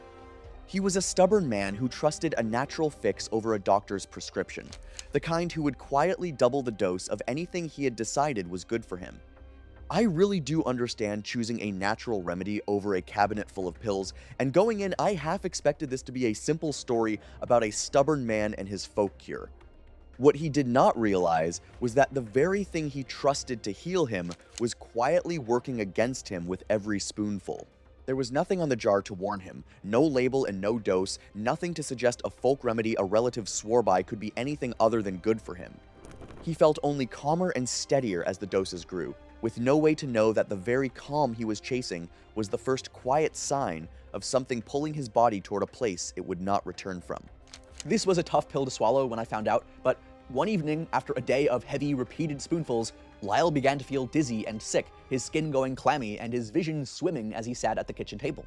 His heart, instead of being soothed, was slowing to a dangerous crawl, the honey's toxin and his own heart pill dragging it down together while his blood pressure slid through the floor, and on a heart already weakened by years of hypertension, it was far too much. He slumped in his chair, and by the time his wife found him and called for help, he was barely responsive. She thought at first that he had simply dozed off after a long day, and the few minutes it took her to understand the truth were minutes his slowing heart could not spare. What lands strangest for me is that he took it to protect his heart, and it was his heart, slowed almost to a stop, that finally gave out. There is a hard lesson tucked in here for me, that the word natural does a great deal of quiet convincing, and that we hand our trust to a jar of honey in a way we never would to a bottle of unmarked pills. Despite everything the paramedics tried, his heart was already too far gone to bring back, and Lyle died of granotoxin poisoning, the toxin in that wild honey. Because there was no routine test for that toxin, the doctors only pieced the cause together once his wife described the honey he had been taking every night. That so-called mad honey carries a natural toxin drawn from the flowers the bees feed on, one that acts directly on the heart, slowing it and dropping the blood pressure, the exact opposite of the gentle cure he had imagined. Most people who take mad honey recover within a day with simple hospital care. What pushed Lyle into the rare and fatal column was the size of his doses, a heart already weakened by disease and medication, and the minutes lost before anyone understood. The relative who had pressed the honey on him never quite forgave themselves, and his wife cleared every last jar of it from the house the week he died. I will be honest, before this I had never once imagined honey could be dangerous, and that is exactly why his story got under my skin, because the danger arrived wearing the friendliest label on the shelf. It was July 6th, 2014, London, England, a Sunday morning in South London. The streets were quiet, and the curtains were still drawn on most of the houses along the road. Inside, the smell of coconut oil and saltfish had already filled the kitchen before 7 in the morning. Gloria Stevens was 67. She was retired and had spent most of her adult life in London after coming over from Jamaica as a young woman in her 20s. She had built a life here, raised children here, buried her husband here, and through all of it, the kitchen had been the one constant. She was the kind of grandmother who expressed everything through food. Birthdays, funerals, first days of school, reunions, all of it went through her kitchen. Her ackee and saltfish was the thing people asked for by name. She had been making it for decades, and she knew the process the way she knew her own hands. She had never once had a problem with it, and that right there is the part I keep returning to. It's the fact that she had never had a problem preparing that dish. The family arriving that morning was the first visit in several months. There had been distance, the kind that builds quietly between people who are busy and well-meaning and not as present as they intend to be. A few missed calls, a few rescheduled plans. Nothing dramatic, just life pulling people in separate directions. Gloria had been looking forward to this morning more than she had said out loud. She wanted it to feel like it used to. She had the table set before anyone arrived and the food well underway. The kitchen had 2 sources of ackee that morning. The canned ackee she used regularly, safe and ready to go, and a bowl of fresh ackee that had been brought over recently by a family member. Gloria did not inspect the fresh ackee before using it. She had cooked with fresh ackee her whole life, and the inspection was never something she skipped. Not once. You checked that the pods had split open on their own while still on the tree. You checked that the yellow arils were clean and separated. You removed every seed and every trace of the pink membrane before anything went near heat. It was not a precaution she had learned from a book. It was something passed down, practiced so many times it had become part of the physical rhythm of making the dish. Her hands knew the steps, the way her feet knew the stairs in her own house. That morning, the bowl was on the counter, and the clock was moving, and the family was due, and she reached in and kept going. The check did not happen. After 40 years of never skipping it, that morning she did. The breakfast was prepared, plated, and brought to the table. The family sat down together and ate. It was the kind of meal she had been making her whole life, and it tasted the way it always tasted. Within a few hours, the nausea started. Gloria put it down to the morning, to having eaten too quickly, to the heat in the kitchen. The others at the table felt mildly unwell too, but their symptoms were light and passed without much concern. Gloria's did not pass. The weakness came next, and then a confusion that she tried to push through, continuing to move around the kitchen, tidying, keeping herself upright and present the way she always was when family was there. By the time she collapsed, the family had already begun to understand that something was seriously wrong. This is where things took a turn I was not prepared for when I first read this case. She was taken to hospital. The connection to the Aki was not made immediately, and the cause of her deteriorating condition took time to identify. Her blood glucose was critically low on arrival. An IV dextrose infusion was started, and she stabilized briefly, enough to give the team a window to work. But the stabilization did not hold. Unripe Aki contains hypoglycin A, a toxin that disrupts the body's ability to maintain blood sugar and process fatty acids. It is not removed by cooking. The pods that had not opened naturally on the tree were not ready, regardless of how long they spent in the pan. Gloria did not check. By the time Jamaican vomiting sickness was confirmed and traced to the unripe fresh Aki, the neurological deterioration was already advanced. The hypoglycemia had been running through the critical early hours before anyone understood what was causing it. Treatment continued, but the damage could not be reversed. Gloria Stevens died from the complications of Jamaican vomiting sickness. The canned Aki on the counter was tested and found to be uncontaminated. The fresh Aki in the bowl was the source. It was January 14th, 2017, and freezing rain had been falling outside Fort Wayne, Indiana since late afternoon. Most people stayed indoors that night, especially in the older suburban neighborhoods where narrow streets and driveways had already turned slick with ice. Inside one split-level house near the edge of town, though, a group of longtime friends had gathered for an all-day football watch party that was still going well past midnight. Malik Sutter was 39 years old and worked as a regional sales rep for an industrial supply company. Years earlier, he had been one of those loud high school football guys who never stopped competing with people over dumb stuff. By 2017, though, he was heavier, drank more than he used to, and clearly hated jokes about getting older or slowing down. So once everybody started drinking during the games, Malik slipped right back into trying to outdo everybody in the room. The punishment wheel started as a joke somebody made during halftime. One of the guys dragged out an old spinning wheel from the garage and wrote random food penalties across it using a marker. Stuff like finishing leftover burgers, eating giant bowls of chili, chugging soda before eating nachos, or combining random leftovers into one plate. At first, everybody participated equally. The wheel mostly kept people entertained between games while beer cans piled around the living room and kitchen. Somebody spun after missed predictions, bad bets, or losing card hands during commercials. But after several hours, the punishments slowly got worse. Nobody officially changed the rules, people just kept adding heavier food combinations because everybody was drunk and trying to make each other laugh. And Malik kept volunteering himself back into it. That was really the problem. The whole thing had basically turned into people testing how far he'd go before finally saying no. The second somebody joked that he was slowing down or getting soft, Malik immediately doubled down instead of backing off. Meanwhile, most of the others had quietly stopped taking the challenge seriously. Some skipped penalties completely. Others threw food away in the kitchen when nobody noticed. Malik didn't do that. He treated every round like he still had something to prove.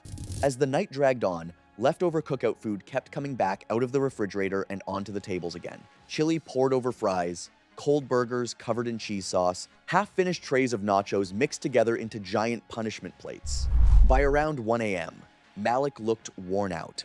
He sat leaning forward with both elbows on his knees between rounds while breathing heavily through his mouth.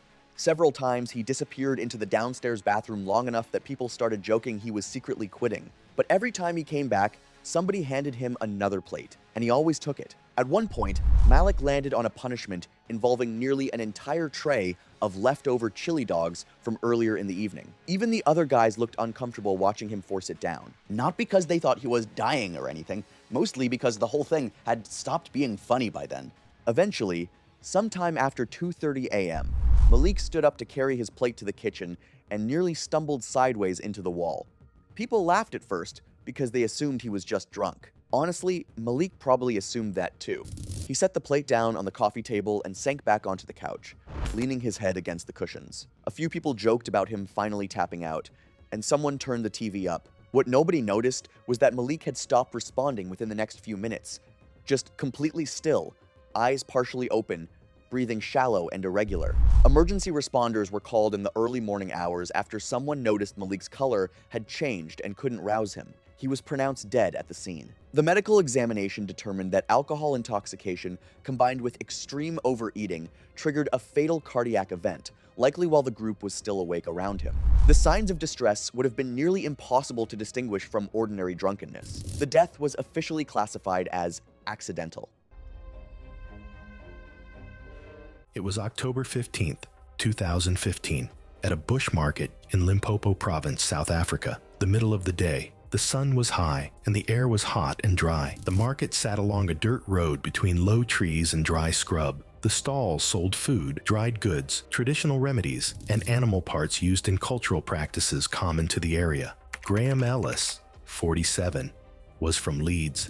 He worked in property management and had been traveling through southern Africa with a small group for about 2 weeks. He was relaxed in unfamiliar places. When the group stopped somewhere, he usually moved ahead on his own. He liked to see what was further along. At this market, he walked down the stalls slowly, on his own, looking at things the rest of the group had not reached. And look, I actually think that quality is admirable. Most people in a tour group stay with the group. Graham was the one who went to see what was around the corner. That curiosity is part of who he was. At one stall, he stopped. Among the items laid out on the surface were vulture heads, dried, dark, the kind sold for use in traditional practices in parts of the region. He stood and looked at them for a while. He asked the vendor about one. The vendor spoke enough English to answer. It could be prepared. It would be roasted at the stall. Graham asked what it would cost. He negotiated the price and paid. And this is the part I find interesting. He negotiated the price. It felt like an experience. He waited while the vendor prepared it over a small open fire at the stall. When it was done, he took it and ate most of it, standing right there. He thought of it as something unusual, but safe enough. Something people here ate. Something that must be normal. Something he would remember. Vultures eat carcasses. That is what they are for. Their digestive systems are built to handle very high levels of bacteria and decay, levels that would cause serious illness in most other animals. But that ability belongs to their own bodies. It does not clean their tissue. The bacteria are not specific to vultures. They are found in soil and in decomposing organic matter. If tissue becomes contaminated and remains in conditions where oxygen is limited, especially if decay has already begun, the bacteria can produce botulinum toxin before the animal is cooked. Botulinum toxin is one of the most powerful neurotoxins in existence. The toxin can be destroyed by sufficient heat, but uneven cooking, especially over a small open fire, may not reliably reach all internal tissue. I spent a long time on this part of the research, and what I found is that the risk was not in the vulture itself. It was in the gap between what the fire could reach and what it could not. Graham ate tissue from the skull, the parts where heat reaches least reliably. He felt fine when he left. He found his group, and the rest of the afternoon passed without anything unusual. He ate dinner that evening. He went to sleep. For approximately 18 hours, nothing happened to him. Then the symptoms began. First, mild fatigue and blurred vision, easy to dismiss as tiredness from the heat and travel. then double vision, and a dry mouth that water did not fix. Then difficulty swallowing, and speech that came out slow and slightly wrong. Then a growing weakness in his breathing, not sudden, but steady, as though the muscles involved were becoming less and less able to respond. His condition was consistent with progressive neuroparalysis.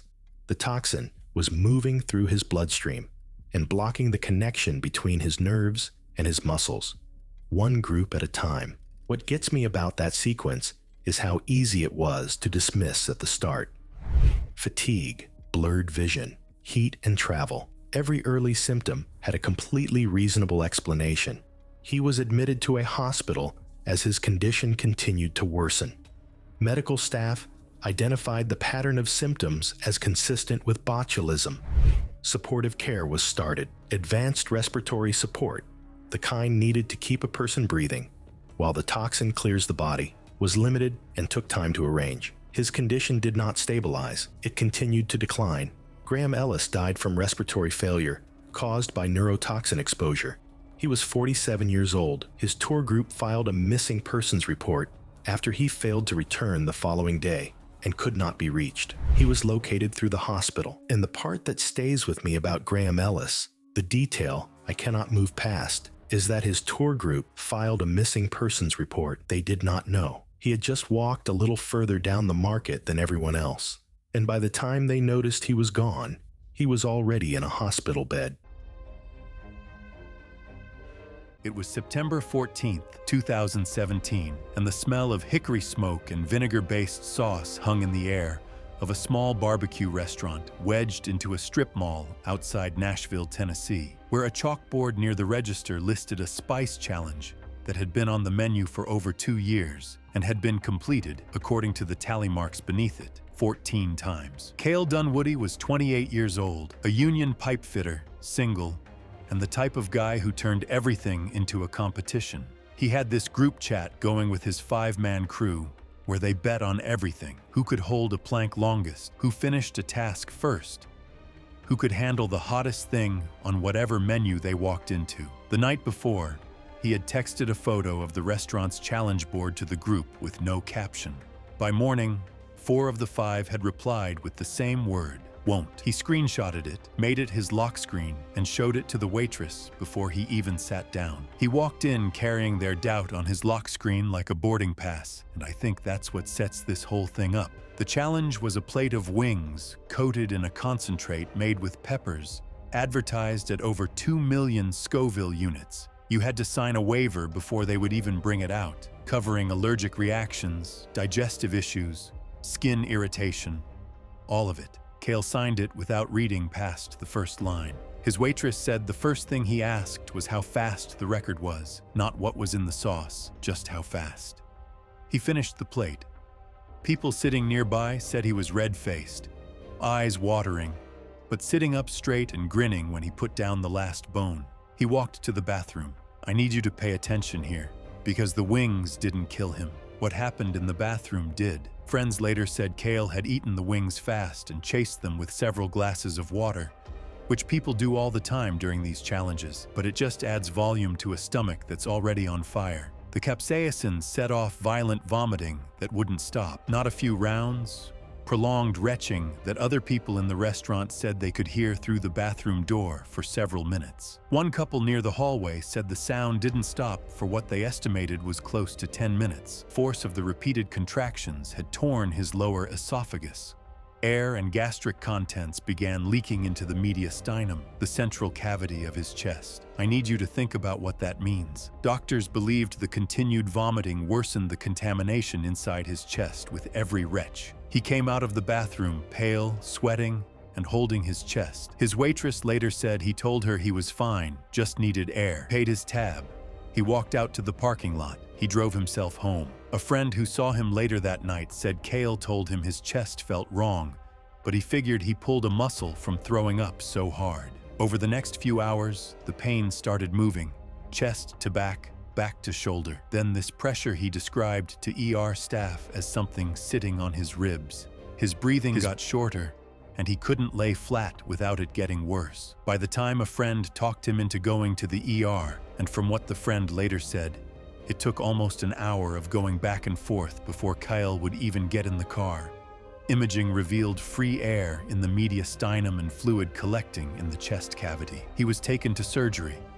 The tear was repaired, but by the time surgeons operated, infection had already spread aggressively through the chest cavity. Mediastinitis set in. He got worse through the night and into the following morning, 24 hours from that first bite, and he drove himself home from the restaurant. I keep coming back to that. He died the following afternoon, roughly a day after the challenge. The medical examiner determined the cause of death to be sepsis secondary to mediastinitis, resulting from esophageal perforation. The restaurant quietly removed the challenge from the menu within the week. No criminal charges were filed. The family sued, and during discovery, the signed waiver and the group chat were both pulled into the case file. Nobody in the group had replied after the news reached them. The chat went silent and stayed that way. All right. It was the 3rd of March 2020, and temperatures outside Columbus, Ohio had dropped back below freezing after a brief warm stretch earlier in the week.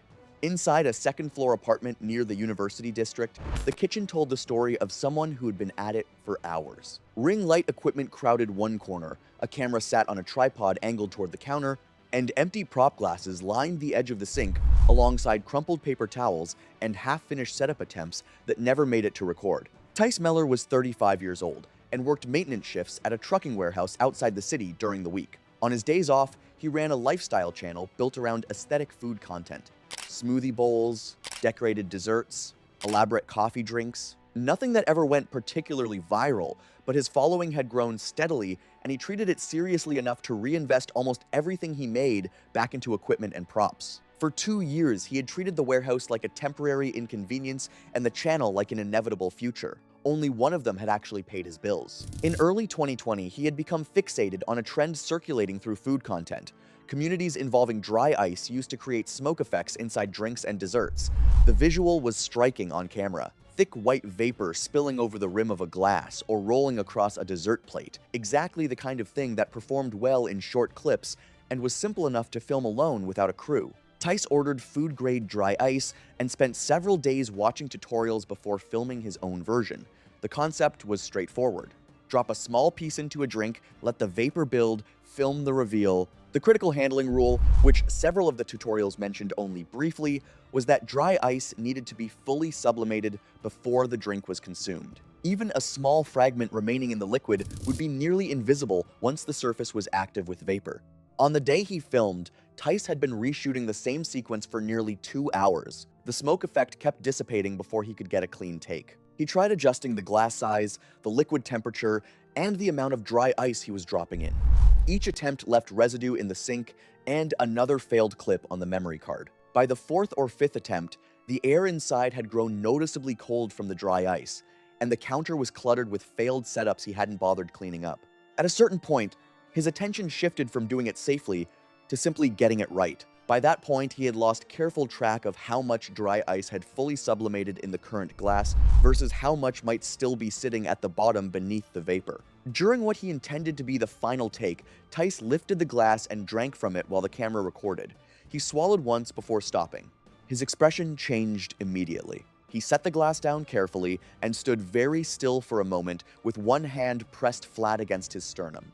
Then he sat down slowly on the kitchen floor with his back against the lower cabinets. He didn't call out or reach for his phone. The camera kept recording from the counter above him, capturing the top of his head and his knees pulled slightly toward his chest. His movements became slower and less deliberate over the following minutes. At some point, he stopped adjusting his position entirely. He had been scheduled to meet a friend that evening.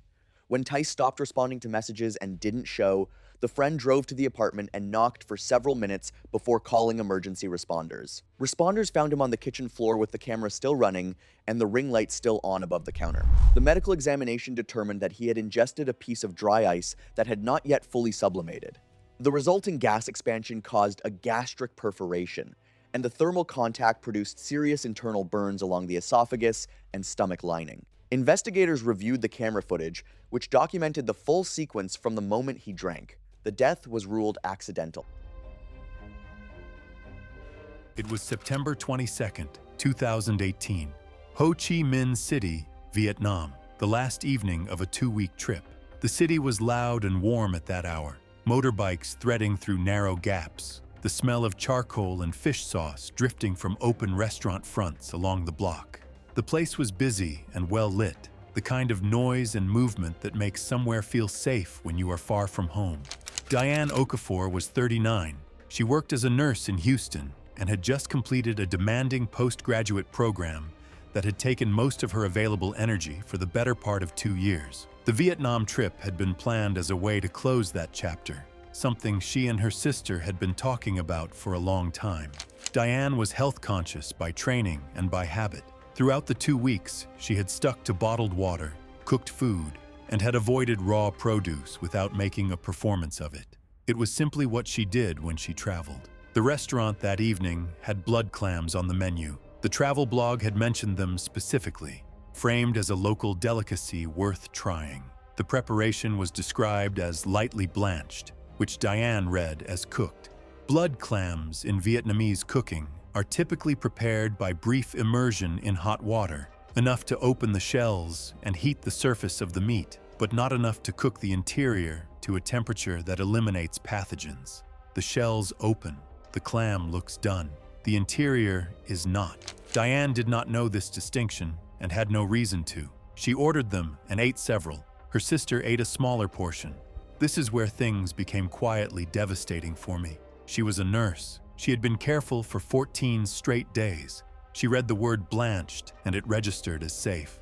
That's where everything started. They left Vietnam the following day. Diane felt fine on the flight home and for the days that followed. The hepatitis A virus has an incubation period of several weeks, and the early phase produces no symptoms. She returned to Houston and moved back into her routine. Her sister developed a mild illness about 2 weeks after the trip, managed it at home, and recovered without complication. Diane's symptoms appeared later and differently. The fatigue that developed was heavier than post-travel tiredness and did not lift. Her appetite dropped. Several weeks after returning, she noticed the yellowing at the whites of her eyes. Blood tests confirmed markedly elevated liver enzymes. She was admitted to hospital. Hepatitis A was confirmed and linked to the shellfish exposure. 2 factors made Diane's case different from her sister's and from the majority of hepatitis A presentations in otherwise healthy adults. The first was the quantity she had consumed. Blood clams are filter feeders that concentrate pathogens from surrounding water as they feed, and the clams from that area carried a documented contamination load. Diane had eaten more of them than her sister, and her initial viral burden was substantially higher as a result. The second factor was timing. She had returned to a full working schedule and had not sought medical attention until the jaundice appeared, which was several weeks after the infection had already taken hold. By the time she was admitted, the virus had been progressing without intervention for longer than would have been ideal. In most adults, hepatitis A resolves on its own with supportive care. In a small number of cases, for reasons not fully understood, the immune response becomes excessive and begins attacking liver tissue faster than it can recover. This is called fulminant hepatic failure, and it is rare, but it is more likely when the initial viral load is high and treatment is delayed. Diane was in that group. Her liver enzyme levels continued rising after admission rather than stabilizing. Her clotting function began to deteriorate, a sign that the liver was losing its ability to perform basic metabolic tasks. She was transferred to intensive care within 4 days of admission. Over the following week, her condition was managed with the full range of available supportive interventions. Her bilirubin levels kept climbing.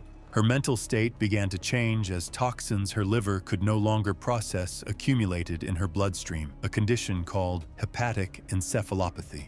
She became increasingly disoriented. A transplant assessment was initiated, but her condition progressed faster than the process could move. Her organs began to fail in sequence. Diane Okafor died on October 23, 2018. Post-incident findings noted that blood clams are high-rate filter feeders. They draw water through their bodies continuously and concentrate whatever is present in the surrounding environment, including viruses. Hepatitis A contamination in shellfish from certain coastal and delta regions of Vietnam has been periodically documented. The clams Diane ate that evening carried a viral load consistent with that exposure pathway. The number she consumed meant her initial infection burden was higher than her sister's. She avoided the obvious risks. Her body could not contain the one she could not see. I have to be honest, I almost didn't include this case because nothing she did was wrong. She just didn't know what blanched meant in that kitchen, and that was enough.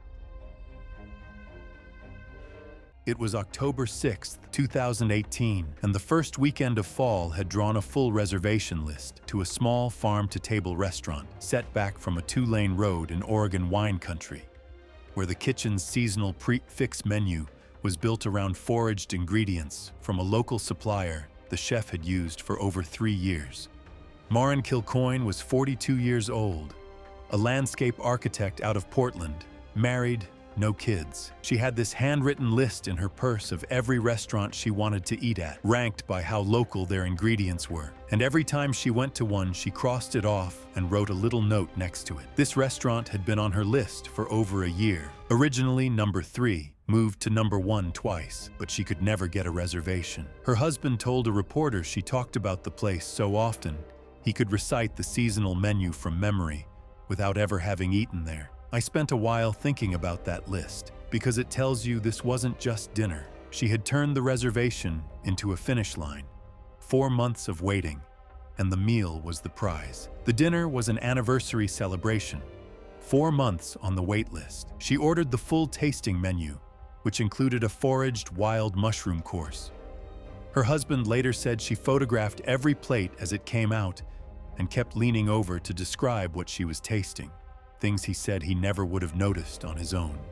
When the mushroom course arrived, she went quiet after the first bite, closed her eyes, and just nodded. She told him it was the best thing she had ever eaten and finished the plate before he was halfway through his. The mushrooms had been supplied by a forager the restaurant had worked with since opening. What nobody caught was that a single contaminated collection had been mixed into an otherwise safe batch. Investigators later believed the forager had picked several Amanita phalloides, deathcap mushrooms, mistaking them for edible puffballs or other local species they can resemble in early growth stages. In that part of Oregon, the two grow in the same places at the same time of year. 6 to 10 hours after the meal, Maren got violently sick, nausea, cramping, diarrhea. She figured it was food poisoning. Her husband said she apologized for ruining the anniversary, and then something happened that made this one stick with me longer than any other story in the video. The symptoms stopped. She felt better. For about a full day, she genuinely thought the worst had passed.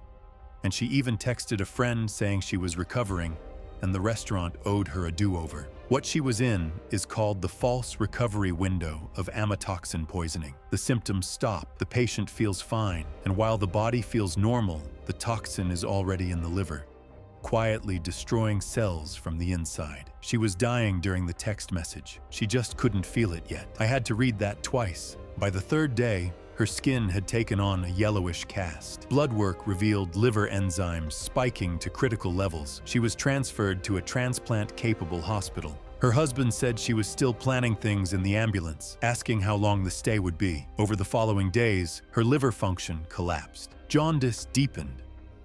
Her blood lost the ability to clot, and bruises started showing up on their own. Her thinking started to go as toxins her liver could no longer filter built up in her blood. She was placed on the transplant list, but she deteriorated too quickly for a match. She died roughly 5 days after the dinner. The medical examiner determined the cause of death to be acute hepatic failure, secondary to amatoxin poisoning from Amanita phalloides ingestion. The publicity and lawsuits forced the restaurant to close within months. 2 other diners who ate the same course were hospitalized and survived. Both had eaten smaller portions. Health authorities opened a review into foraged ingredients in commercial kitchens. The forager's credentials became the focus of a wrongful death suit. Her list was recovered from her purse during the investigation. The restaurant crossed off, and next to it, she had written 3 words: worth the wait. I don't think I need to say anything else about that. It was June 20th, 2018, in a coastal town in Queensland, Australia. A warm afternoon settled over the porches and gardens of the neighborhood. The air bright and still, a basket of fresh star fruit just picked from a tree next door making its way around to friends. Coralie Acker was 61, a retired schoolteacher with the brightest garden on her street and a habit of pressing fresh fruit on anyone who passed. And she adored the pretty star-shaped kind, so when her neighbor offered a basket, she happily ate a generous bowl that very afternoon and drank a glass of the juice besides. She was a generous, health-minded woman who thought of fresh fruit as the safest thing she could possibly put in her body, the very opposite of a vice.